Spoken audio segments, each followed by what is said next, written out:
This is the Lone Crater YouTube. We hope this video helps. In this video, I will explain how to use top-down analysis.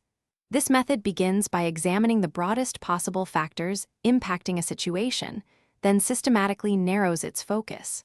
It's a powerful way to understand complex systems by first grasping the overarching environment.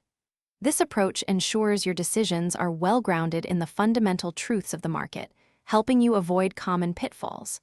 By starting big and getting smaller, you build a robust foundation for your insights. Your first step involves looking at the macroeconomic landscape.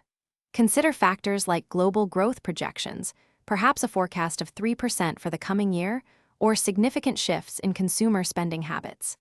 Evaluate major industry trends, such as the increasing adoption of electric vehicles or broad changes in technology.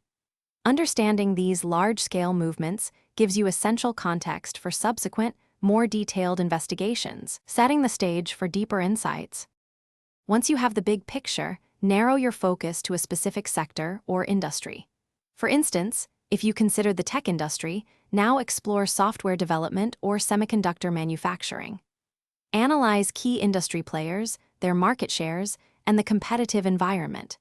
Investigate individual company performance, perhaps revenue growth of 20% over the past quarter or innovative product launches. This step helps you identify specific opportunities or risks within the broader context you established.